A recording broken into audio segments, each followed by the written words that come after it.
नमस्कार दोस्तों, मैं हूं अर्पित और एक बार फिर से आपका स्वागत है। विपक्ष के लगातार बढ़ते दबाव और अदालत की फटकार के बीच देश के मुख्य निर्वाचन आयुक्त ज्ञानेश कुमार ने आखिरकार घुटने टेक दिए हैं और उसी मोदी सरकार की लुटिया डुबाने में लग गए हैं जिसने ज्ञानेश कुमार को इस पद पर बिठाने के लिए सुप्रीम कोर्ट के आदेश को रातों रात पलट दिया था। आप देख सकते हैं, जहां दिल्ली हाई कोर्ट की तरफ से आदेश आया है कि महाराष्ट्र हरियाणा की मतदाता सूची कांग्रेस के नेता को 3 महीने के भीतर मुहैया कराई जाए, तो वहीं इस बढ़ते दबाव के बीच ज्ञानेश कुमार ने फैसला कर लिया है और अपने पूर्ववर्ती राजीव कुमार के खिलाफ जांच करेंगे ज्ञानेश कुमार। यह बात अब स्पष्ट हो गई है। उन्होंने पूरी कमेटी ही गठित कर दी है राजीव कुमार के ऊपर लगे आरोपों की जांच करने के लिए, और ये जो जांच हो रही है इसमें धांधली के बहुत ही पुख्ता और भयंकर सबूत सामने आ रहे हैं। आप देख सकते हैं,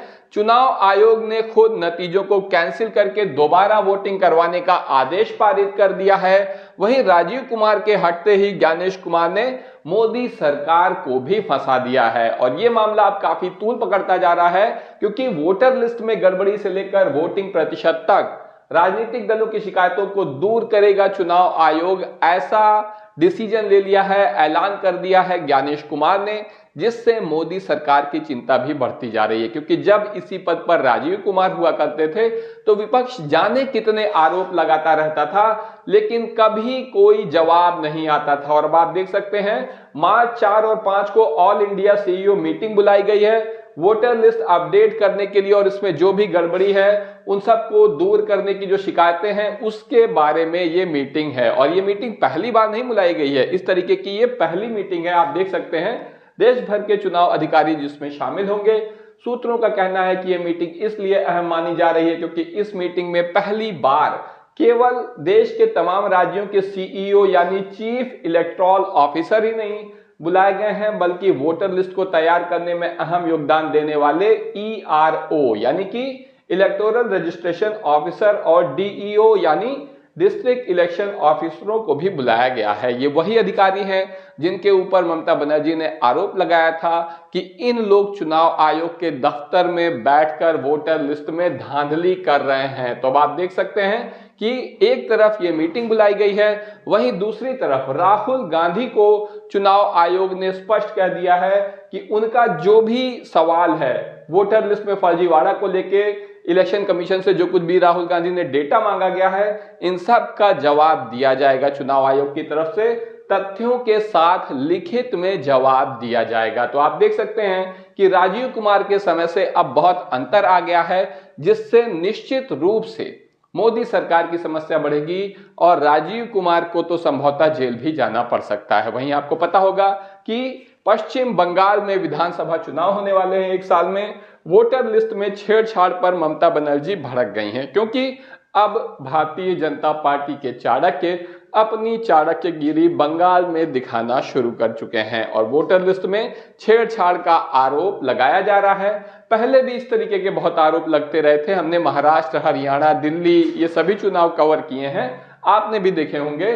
ममता का दावा है कि बीजेपी वोटर लिस्ट में हेराफेरी की कोशिश में है और बंगाल में सक्रिय हो गई हैं 2 ऑनलाइन एजेंसियां जिनकी मदद से ये सारी हेराफेरी करी जा रही है। तो अब आप देख सकते हैं कि इसका पूरा जवाब भी यहां पर ममता बनर्जी ने जो मांगा है वो क्या है कि 2 वोटर्स का एक एपिक नंबर कैसे हो सकता है। चुनाव आयोग से सीधा सवाल है। ममता बनर्जी ने कहा है कि अगर जरूरत पड़ी तो वो चुनाव आयोग के दफ्तर के सामने धरने पर भी बैठ जाएंगी, घेराव कर लेंगी दफ्तर का, जिससे ज्ञानेश कुमार की हालत खराब हो गई और उन्होंने इन सभी आरोपों का जवाब देने का फैसला किया और जवाब दिया। जबकि वही राजीव कुमार के ऊपर ऐसे चाहे जितने भी आरोप लगे हों, कभी हमने उन्हें कोई जवाब देते नहीं देखा। ज्यादा से ज्यादा 2-1 शायरी सुना देते थे, फिर विपक्ष से कहते थे कि अपनी हार की समीक्षा करो, पता लगाओ कि तुम क्यों हार रहे हो। अरे विपक्ष को तो पता ही है कि वो क्यों हार रहा है, तभी तो कह रहा है कि भैया बेईमानी कर रहा है, चुनाव आयोग धांधली कर रहा है। और अब आप देखें कि ये जो जवाब आया है चुनाव आयोग की तरफ से बकायदा प्रेस रिलीज करके आया है, प्रेस रिलीज के रूप में सामने आया है। ये लंबा चौड़ा जवाब है ममता बनर्जी के सवालों के ऊपर, और इसमें आप देख सकते हैं कि चुनाव आयोग ने कहा है कि एक जैसा ईपीआईसी नंबर का मतलब डुप्लीकेट मतदाता नहीं होता। यानी अगर एक जैसा दो ईपीआईसी नंबर है, इसका मतलब ये नहीं है कि दूसरा वाला जो मतदाता है वो डुप्लीकेट है। विपक्ष के आरोप पर चुनाव आयोग का ये जवाब है। और देखिए क्या कह रहे हैं इसमें कि पश्चिम बंगाल में अगले साल होने वाले चुनाव से पहले वोटर लिस्ट में गड़बड़ी के मुद्दे को गरमाने में जुटी पश्चिम बंगाल की मुख्यमंत्री ममता बनर्जी के आरोपों पर चुनाव आयोग ने सारी स्थिति स्पष्ट कर दी है। ये न्यूज एजेंसी की हालत है कि सारी स्थिति स्पष्ट कर दी है। अगर स्थिति इतनी ही स्पष्ट हो गई है तो आप ये देख सकते हैं कि इलेक्टोरल फोटो आइडेंटिटी कार्ड यानी एपिक ईपीआईसी नंबर जो होता है ये एक यूनिक नंबर है। जैसे आपके आधार कार्ड में एक यूनिक नंबर होता है, आपका आधार नंबर होता है वो, और अब कांग्रेस ने यहां पर दिखा दिया है कि किस तरीके से यह फर्जीवाड़ा हो रहा है सबूत के साथ। आप देखिए ईपीआईसी नंबर ये तीनों एक ही हैं, तीनों नंबर एक ही हैं, तीन अलग अलग लोगों के XYZ 0999615 तीनों यही हैं। लेकिन पहला जो आदमी है, पहला जो वोटर है, इसका नाम है सुमन। इसके बाद खास बात यह है सेम ईपीआईसी नंबर सेम नाम के साथ एज भी सेम ही है 34 यहां भी सुमन ये भी 34 हैं, और रिलेटिव का नाम भी सेम है रामपाल, दोनों लोगों का नाम सेम है रामपाल। अंतर यह है कि एक वेस्ट बंगाल की है, एक हरियाणा की है। तो ऐसा कैसे हो सकता है? मान लीजिए ईपीआईसी नंबर सेम हो गया, इंसान का नाम भी सेम है सुमन, उम्र भी सेम है 34 साल, रिलेटिव का नाम भी रामपाल सेम है, तो ऐसा कैसे हो सकता है? वहीं आप तीसरा नंबर देखें तो यहां पर भी जो है नूर जमाल है, नूर जमाल 34 साल इनकी भी एज है, अंसार शेख इनके रिलेटिव हैं और ये वेस्ट बंगाल के हैं। तो इस तरीके से आप देखिए कि किस तरीके का फर्जीवाड़ा हो रहा है।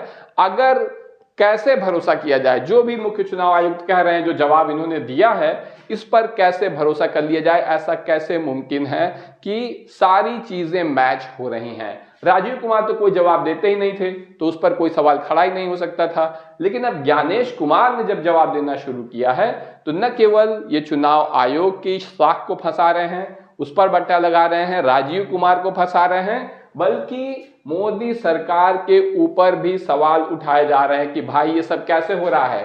पंजाब में खास तौर से अब आप देखिए कि इस सब का असर ये है कि ज्ञानेश कुमार किस कदर घबराए हुए हैं कि पंजाब में फिर से मतदान होगा। अपने फैसले को ही पलट रहे हैं, पंजाब में फिर से मतदान होगा। चुनाव आयोग ने जारी किए हैं आदेश। मामला देखिए, ये तरन तारण का जो है निकाय चुनाव है, और यहां पर खास बात इस चुनाव में ये हुई है कि भारतीय जनता पार्टी के प्रत्याशी का चुनाव चिन्ह ही गलत छपा हुआ था। उसके बाद काफी ज्यादा वोटिंग हो गई मतदान केंद्रों पर, और अब इस चुनाव को कैंसिल कर दिया गया है, फिर से चुनाव होगा। तो इससे सवाल ये उठता है कि अगर सिंबल ही गलत था तो भारी संख्या में मतदान दर्ज कैसे किया गया? वहां पर तो एक सिंबल ही नहीं है। और उससे भी खड़ी खास बात यह है कि जब भाजपा का सिंबल ही गलत था तो फिर भारतीय जनता पार्टी को सबसे ज्यादा वोट कैसे मिल गए? मान लीजिए कि आपने फैसला किया है कि आप भाजपा को जाकर वोट देंगे, वहां भाजपा का सिंबल ही नहीं है, आप फिर भी कैसे सबसे ज्यादा वोट लोग दे रहे हैं? सबसे ज्यादा वोट भाजपा को मिले थे, ये कैसे मुमकिन है? और वहां पोलिंग बूथ पर रिटर्निंग ऑफिसर इन सब के बीच में क्या कर रहा था? इन सब का क्या जवाब देंगे ज्ञानेश कुमार? और सबसे बढ़कर जो खास बात यह है कि क्या ज्ञानेश कुमार अब मोदी सरकार को फंसा देंगे? और मोदी सरकार के साथ साथ राजीव कुमार का क्या होगा? क्या वो भी जेल जाएंगे? इस पूरे मामले में आपकी जो भी राय हो कमेंट करके जरूर बताएं। अभी के लिए बस इतना ही, धन्यवाद।